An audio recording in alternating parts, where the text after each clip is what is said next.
চুপ থাকো রহিম মিয়া, তুমি কার সামনে দাঁড়িয়ে কথা বল? তুমি ভুলে গেছো? সিয়াম, জি মাতব্বর।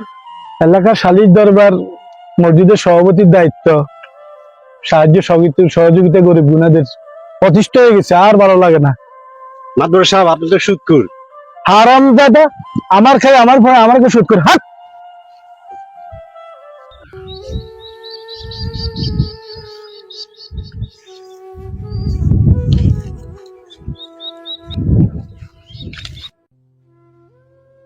কি জায়গা মন খারাপ কা? ছেলেটা খুব অসুস্থ, টাকার জন্য কোনো চিকিৎসা করাতে পারতেছি না। কি হয়েছে আপনার ছেলেটার? বাবা, আমার ছেলেটার একটা কিডনি নষ্ট হয়ে গেছে। কাকা, আমি আপনাকে একটা ঠিকানা দিতে পারি। আমাদের এলাকার মতো বসা বসা না, ওনার কাছে যেতে পারেন। উনি অনেক দানশীল, অত্যন্ত দয়ালু। তোমাকে অনেক ধন্যবাদ, আর অনেক উপকার করলে। আমি এক্ষুনি যাচ্ছি। সিয়াম, মানুষ এখনো কত বোকা, মানুষ এখনো বুঝে না। আমরা সরলতার সুযোগ নিয়ে মানুষের সাথে সুবিধার হয়ে যাচ্ছে, কেউ জানে না। জি মাতব্বর সাহেব, আপনি ঠিকই বলেছেন। চলো। আসসালামু আলাইকুম। ওয়ালাইকুম আসসালাম। রহিম মিয়া, কি অবস্থা তোমার?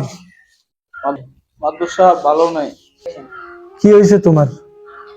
আমার ছেলেটা খুব অসুস্থ, টাকার অভাবে ছেলেটা চিকিৎসা করাতে পারতেছি না।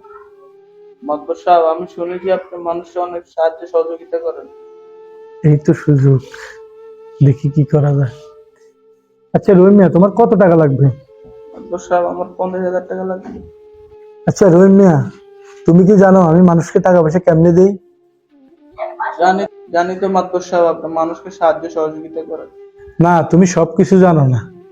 আমার থেকে যে 50,000 টাকা নিবা, সুদে আসলে 2 মাসের মধ্যে আমার 70,000 টাকা দিতে হবে। কি বলেন মাতাব্বর সাহেব? মাতাব্বর সাহেব, আপনারা ভালো মানুষের মুখোশের আড়ালে নিরীহ মানুষের রক্ত শোষণ করে আজ গাড়ি বাড়ির মালিক। চুপ থাকো রহিম মিয়া, তুমি কার সামনে দাঁড়িয়ে কথা বল? তুমি ভুলে গেছো? মাতাব্বর সাহেব, দেখবেন একসময় কিছুই থাকবে না, কারণ হালাল চিরস্থায়ী, হারাম চিরস্থায়ী নয়। আমার এই সুদের টাকা লাগবে না। প্রয়োজন হলে আমার কিডনি বেচে আমার সন্তানের চিকিৎসা করাবো, তবুও আমার এই সুদের টাকা লাগবে না। তুমি তাদের বিচার করো যারা অসহায় মানুষদেরকে শুষে খায়।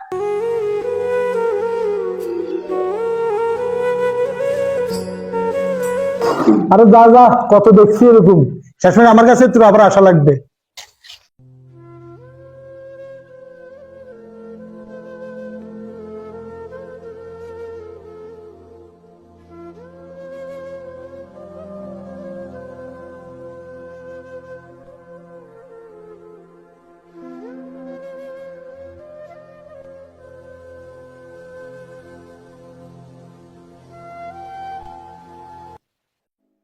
কি হইলো কাকা?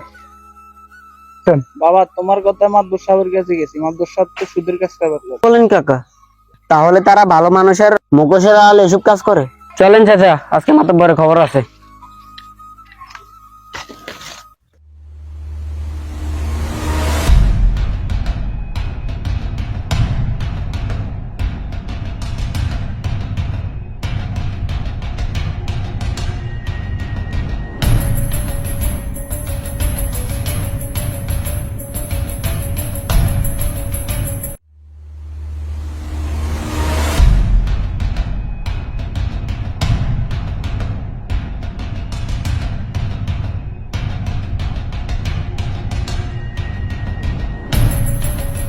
মাতবর সাহেব, আপনি এগুলো কি শুরু করছেন?